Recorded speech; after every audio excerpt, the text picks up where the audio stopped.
No dia 23 de julho de 2011, a cantora Amy Winehouse foi encontrada sem vida em seu apartamento em Londres, pelo seu segurança pessoal. Após consumir uma quantidade de álcool 5 vezes maior do que a taxa de permissão para dirigir, de acordo com o laudo, a cantora tinha 416 mg de álcool por 100 ml de sangue. Para ter uma noção, o limite para dirigir na Inglaterra é de 60 mg. Tudo isso ocorreu após uma triste sequência de shows desastrosas. Sua última apresentação foi no dia 18 de junho de 2011, em Belgrado, na Sérvia. A infeliz despedida foi marcada por um atraso de 1 hora, e a cantora estava visivelmente bêbada. A apresentação não chegou a durar sequer 30 minutos. Esquecendo as letras das músicas e sofrendo vaias dos mais de 20 mil presentes no show.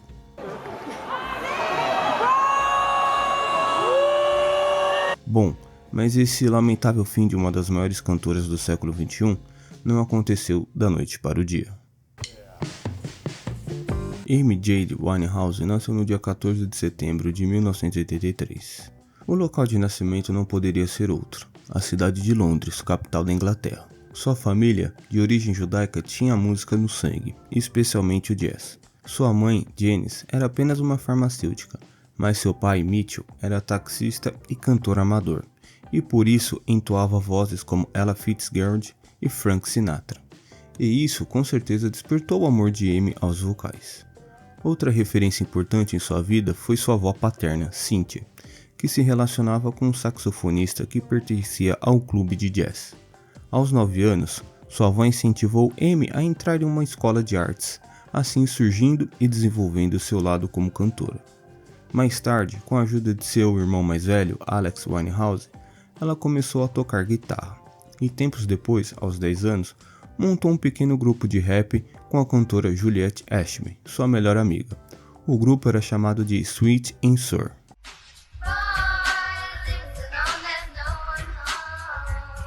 Já em 1996, com 13 anos de idade, Amy Winehouse organizou uma própria audição para o colégio Silva Young Theatre School, na qual apresentou uma versão de On the Sun Side of the Street, canção de 1930 interpretada por Harry Hirschman e Gertrude Lawrence, em um musical da Broadway. I walked with no one and talked with no one, and I had nothing but shadow. A apresentação foi tão espetacular que ela acabou ganhando uma bolsa de estudos. E nesse colégio ela acabou conhecendo um grande amigo, o cantor Tyler James, que futuramente iria ajudar Amy em seu primeiro contrato. Aos 15 anos, Amy começou a compor suas primeiras músicas e também a se apresentar em clubes de jazz em Londres. Seguidamente, começou a se apresentar com um grupo chamado Bolsha Band.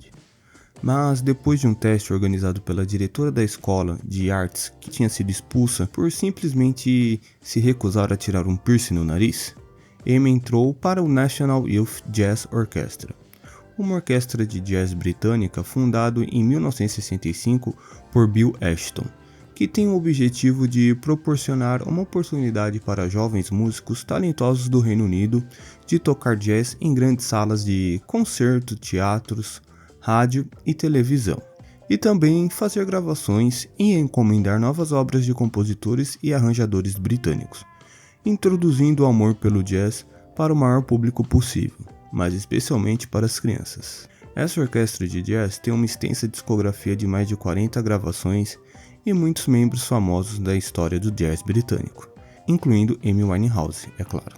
Enquanto ainda se apresentava com a orquestra de jazz, Amy foi incentivada a gravar uma demo pelo cantor Tyler James, aquele amigo que ela conheceu com 13 anos em uma das escolas de artes que frequentou.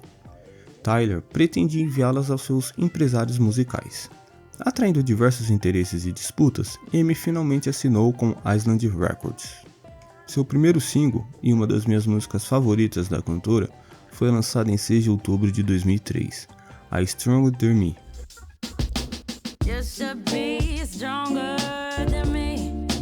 A música fez parte do seu primeiro álbum de estreia chamado Frank, que foi lançado no dia 20 de outubro de 2003. Ainda com uma aparência bela e saudável, Amy não tinha nenhuma pretensão de fama mundial com o álbum, e apesar de não ter sido um sucesso de vendas, o álbum recebeu diversos elogios da mídia especializada. Mesmo sem pretensões de se tornar uma estrela mundial, era inevitável uma voz brilhante e talentosa permanecer longe dos holofotes por muito tempo. Seu segundo e último álbum, Back to Black, lançado em 27 de outubro de 2006, foi o responsável pelo reconhecimento e sucesso mundial. O álbum foi feito em apenas 5 meses e mostra o lado mais reflexivo e pessoal da cantora. O disco tem fortes influências do R&B e do soul dos anos 60, além do ska, reggae e ritmos caribenhos, que também esteve presente no seu primeiro álbum. Mais precisamente, o single Rehab,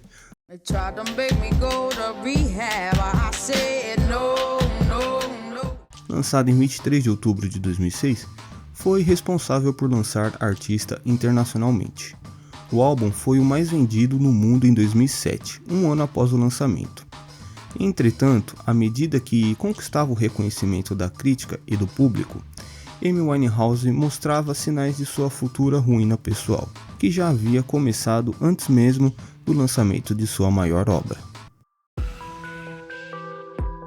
Em 2005, durante o intervalo do seu disco de estreia para o segundo, Amy costumava frequentar pubs em Camden Town, um distrito de Londres, e foi em um desses pubs, mais precisamente no pub The Good Mixer, que ela conheceu então o assistente de vídeo Blake Fielder-Civil, com quem iniciou uma relação amorosa, que infelizmente iria lhe custar a vida. O relacionamento começou de uma forma totalmente peculiar, com Blake escondendo de Amy que ele tinha uma namorada. Porém, isso não foi um problema para a cantora, e assim desenvolveram um intenso relacionamento. Uma curiosidade é que com apenas um mês de namoro, a cantora tatuou o nome Blake em cima do seio esquerdo sobre o coração, e Blake tatuou Amy atrás das orelhas.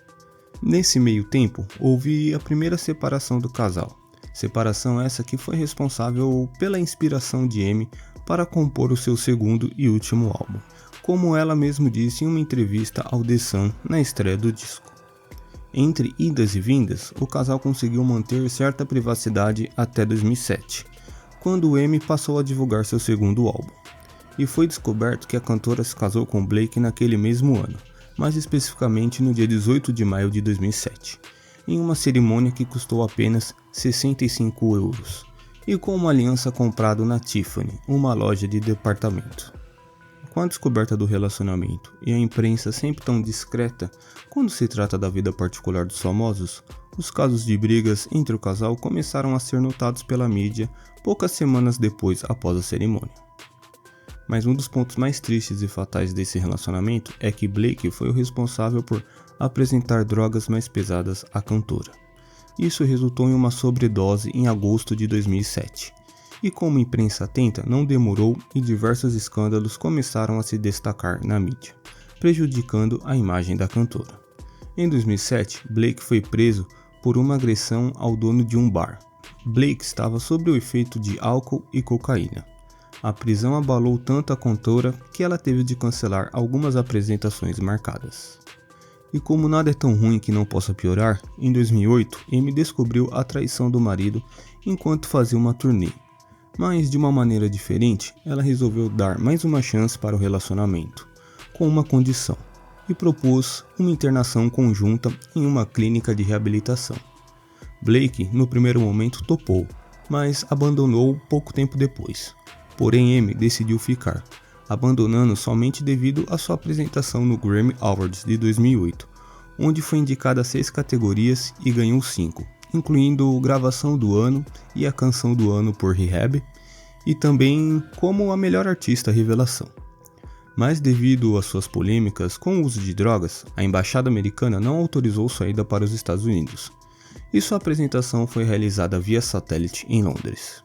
And the Grammy goes to Amy Winehouse.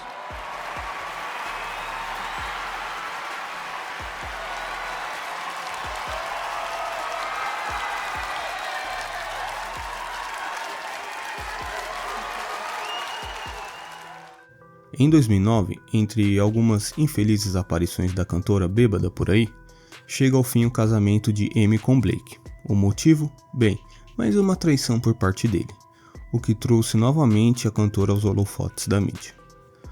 Após o divórcio, Amy lutou novamente contra o vício das drogas. e até que em certa medida essa luta trouxe resultados significativos, principalmente em sua aparência. Mas o problema ainda continuava sendo o álcool, que 2 anos mais tarde faria Amy Winehouse uma vítima dessa droga milenar aos 27 anos.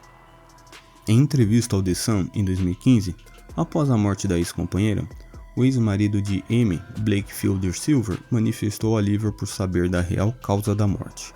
Abre aspas. Eu apresentei drogas a ela, mas me senti aliviado quando descobri que não havia drogas no organismo dela quando ela morreu. Apesar de seus inúmeros desafios pessoais, relacionamentos tumultuados e ser vítima de uma incessante perseguição da mídia, Amy Winehouse deixou um legado que supera todos esses empecilhos, e é sem dúvidas uma das maiores vozes da história da música. Além de sua voz poderosa e emotiva, a cantora desempenhou um papel crucial na revitalização do soul nos anos 2000, em meio a uma indústria cultural tomada pelo pop, e com certeza continua a influenciar muitos artistas.